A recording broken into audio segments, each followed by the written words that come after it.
Roman Reigns' phone call scene on SmackDown has an incredible inspiration only real ECW fans will remember.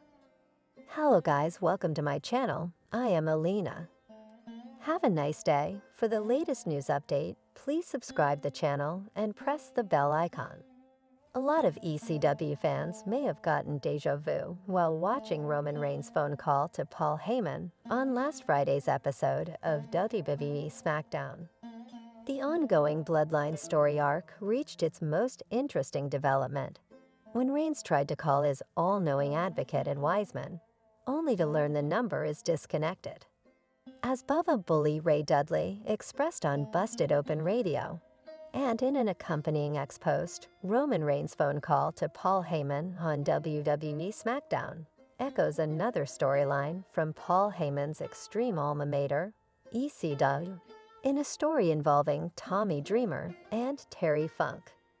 Dreamer would corroborate Bully's sentiment in an ex-post of his own, adding that while WWE's storyline heads into Survivor Series War Games, Dreamer's Kindred storyline was heading into ECW November to Remember 1996.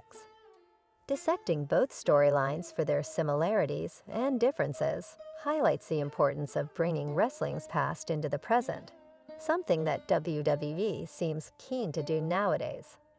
ECW is notable for getting extreme, and one of their more extreme feuds began at ECW Heatwave 1996.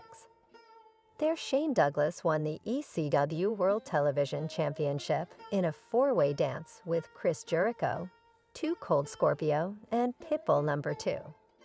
Adding insult to injury, quite literally, as a DDT onto the title belt on Pitbull No. 1 would legitimately break his neck. Francine, manager to the Pitbulls, would turn her back on the tag team by aligning herself with the franchise. The TV champion would spend weeks mocking Pitbull No. 1's injury, evoking a one-on-one rivalry with Pitbull No. 2. Their feud would culminate in what was being promoted as a Dream Partner match for November to Remember, ECW's equivalent to WWE's WrestleMania. All this meant was that Shane Douglas and Pitbull No. 2 would face off in a tag team match featuring partners of their choosing. In the weeks leading to the show, Pitbull No. 2 had chosen his longtime friend Tommy Dreamer as his tag team partner.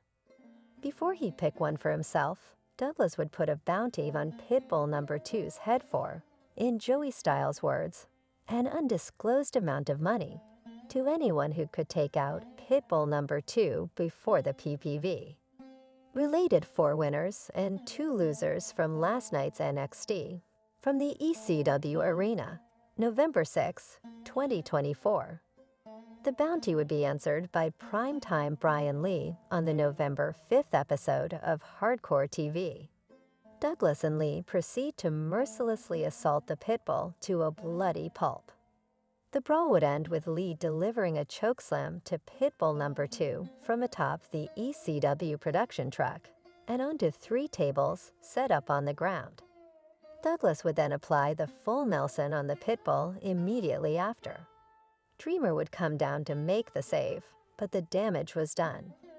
Dreamer would then be attacked by the heel duo himself after his main event title match with Douglas later that night. The full November 5, 1996 episode of ECW Hardcore TV can currently exclusively be found on Peacock's streaming service.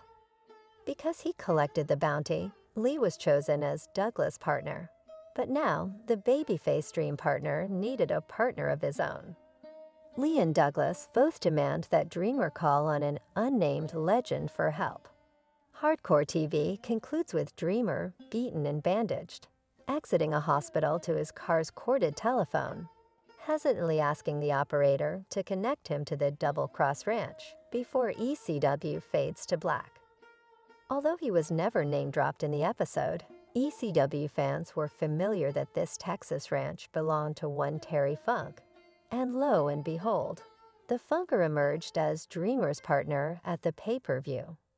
How WWE borrows from the ECW storyline. A desperate call before a fade to black.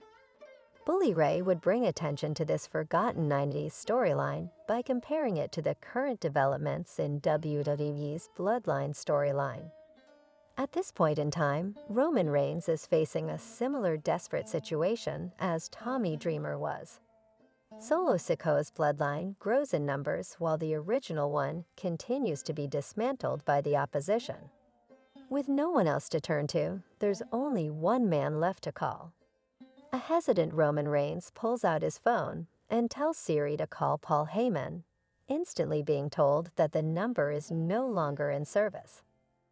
Bully admitted that he was entertained by the Roman segment on multiple levels. It showed unusual vulnerability for the OTC, which contributed to the audience's great reaction when they saw the look on Roman's face after learning Heyman's phone was disconnected. As Bully and Dreamer said many times on Busted Open, it's very important for babyfaces to show vulnerability in order to make the audience connect with them. And this segment has achieved that and more.